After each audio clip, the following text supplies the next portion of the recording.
What's up, guys? This is Nate Petrosky from Narrowway Homestead, and today I want to talk about GPS dog collars. I have 3 of them. I've had all of these for multiple months. They're all kind of different, and I just want to go over some of the differences. If you're in the market for a dog collar, I would encourage you to check this video out and just see which one of these might be right for you. 2 of these collars are for larger dogs. I've got a Garmin GPS collar, I've got a SpotOn invisible fence collar, and I have a Phi GPS collar, and this is pretty much for all size dogs because it's quite small. I have 2 dogs I use GPS collars on. This is Az. He's a livestock guardian dog. He's outside nearly all the time, and he patrols the property, protects the animals. And I've got this little guy named Minion, and with him I pretty much just want to know if he ever is not around, and this collar has been working great. So let's get into these 3. These 3 collars, while they're all GPS collars, they have very different functions, and I don't personally think I would consider each of them competitors. Rather, they perform different functions. This collar is a Garmin GPS collar. It is communicating to a handheld unit with radio signals. It does not do anything directly to your cell phone. These 2 communicate with your cell phone, so they really require service to work. This one in particular, this one doesn't completely require cell service to work, but just to get the max functionality out of it, that's what you would like. However, it just depends where you're at. I don't have great cell service here, but I have kind of good enough that they perform okay. This one's mostly for hunting dogs, is the original purpose. This is for a GPS fence, to try to keep a dog in a specific perimeter, but rather than having to run a wire everywhere, it runs off of GPS. And this one, just a tracking collar. I'm very happy with all 3 of these, and as far as which one might be right for you, let's start with the Garmin. This Garmin collar is a TT25 Alpha, I guess. Anyway, you Google those things, you'll find the right thing. I don't have any sponsored links for any of these products. But this is really kind of basic, and I like it that way. You can put prongs on here for static correction. I don't use them. I do love the fact that it has a beep that you can press on the remote and call the dog back to you if you have them trained, of course, to respond that way. But I like that the battery lasts quite a while.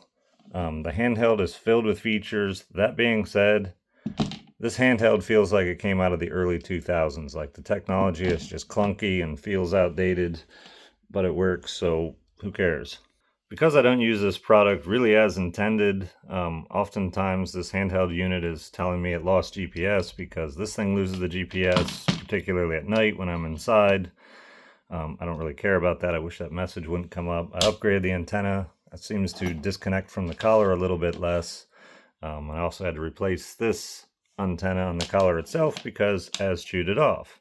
Because I live in an area with very poor cell reception, that's one of the reasons why I use this unit.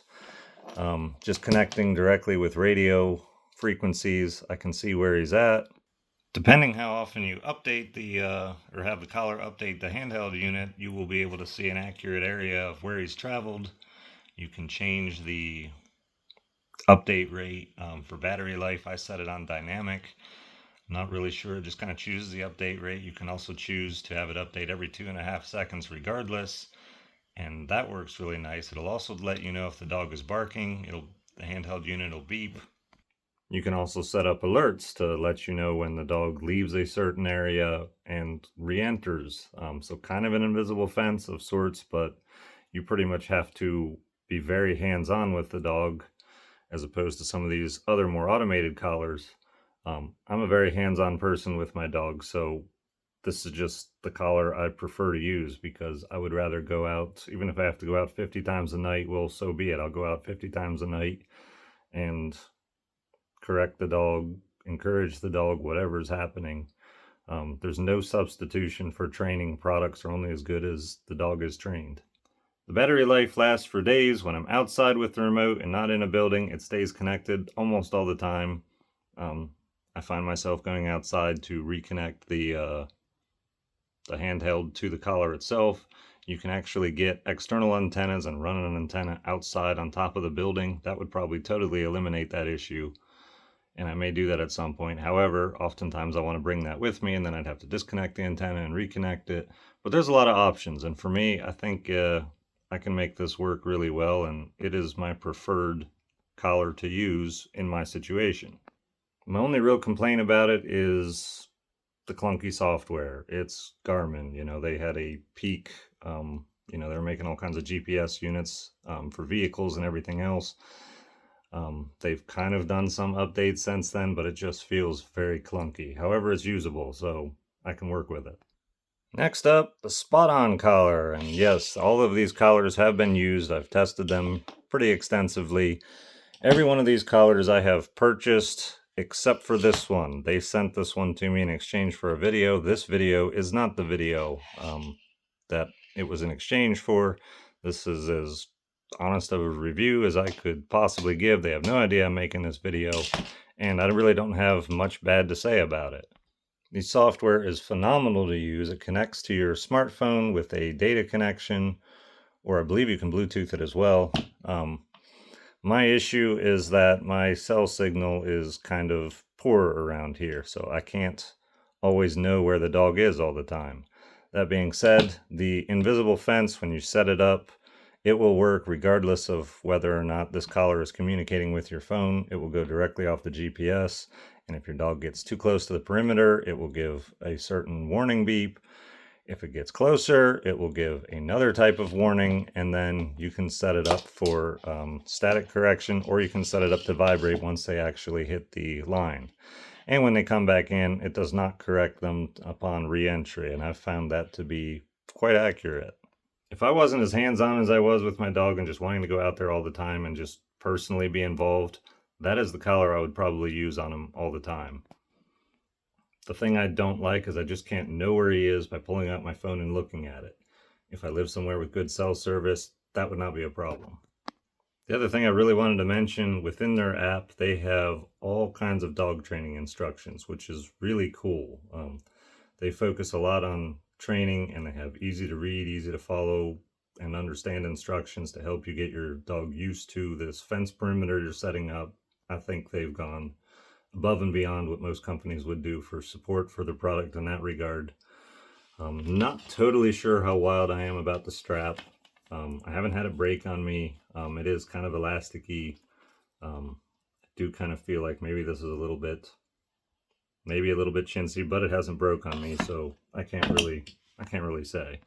Really, the only negative thing I have to say about the SpotOn collar is it doesn't have cell service everywhere, and that is not the fault of the collar. That is where I live. Hold on a second. There's one more thing. Battery life, about 22 hours. So you really need to have two with this collar to rotate on and off the dog if you're going to have it out all the time. If you just need it for certain durations, and say you bring the dog inside at night or you tether him at night, you can take the collar off, charge it, all that stuff. This dog needs to be, I need to know where he is 24/7. So, and I do have two collars for him. And that is possible to go through. Very easy to adjust, everything in their app. Top notch. I just have a cell service issue. Next, we have Minion's Collar, the Phi Collar. This thing is tiny. Very tiny. This collar even has a bigger, bulkier spot. But yes, you can see it's very tiny. Perfect for a little 18-pound dog like Minion. He wears it really well. Not like that, but it's funny for a video. First thing I want to talk about with this is the battery life. It's actually really good, and that is because, as far as I can tell, it does not turn on the GPS unless it has disconnected from the base. So this wirelessly connects to this, and as long as he's within range of it, I don't think it's Bluetooth, it might be its own Wi-Fi type of network. The collar will last, I've had it last over 30 days. It also connects to the phone, so if you go on a trip with your pup and you are with the dog, it will be connected to your phone, and again, doesn't need to have the GPS on, which is what's taking most of the battery. That works really well, but once you're disconnected from it, you don't have a whole lot of time. But the cool thing is, I've got it set up to text me, so when he leaves the range of me or the range of the base, it tells me in a text, hey, dog is at X address, gives the closest address. I've had to do that a couple times. Again, it's cell phone based, so if he goes down into the woods here, it's not going to tell me much of anything other than it's disconnected, which is very valuable to me because then I know, hey, he is no longer in range of this. Where has he gone? And then I get to know. Right, Minion? And Carrie? Oh, that's the tiniest little Carrie. You didn't want to carry, did you? You didn't. No, you didn't. Things I don't like about it, there's no ability to play a sound through here. I would love that because Minion's 11 years old. He's slightly hard of hearing, and if I'm yelling and he's out in the woods and it's windy, he doesn't always hear me. It does have a tiny little light, which isn't the most amazing thing ever, but again, we're sacrificing stuff for portability to be able to put it on a small dog and have long battery life based on the technology. That's really cool. The one time I did lose Minion and I didn't charge the collar, I ended up losing him in a small development, probably for about 30 minutes or something. I knew he was somewhere, and the collar was dead because I'd gone on a trip and I didn't bring the base with me, and I should have brought the base so it stayed connected and the collar wouldn't have been dead. But that, again, not the fault of the collar. It's what happens. All right, let's talk about the price of the collars. First of all, this one does not require a subscription. Very cool. No monthly fee. The SpotOn collar, it does. I believe it's like $6 a month or something like that. This one also similar, requires a subscription, or you can do what I did and I paid $500 for a lifetime subscription. The collar prices themselves, this with the handheld unit, I believe I paid right around $1,100 for it. Not a cheap option. This I don't believe was nearly as bad. I don't remember off the top of my head. I probably should look it up before I talk on it, but I think it was something like $600 or $700, somewhere in that ballpark. This collar, the purchase price I believe is about $200. So this is a more budget-friendly option, in my opinion. But again, none of these are the same. Best for invisible fence, best for hands-on dog tracking, and best for small dogs. And if all you want to do is simply know when they're not near you and where to go to get them, as long as they leave within cell signal, you'll be okay.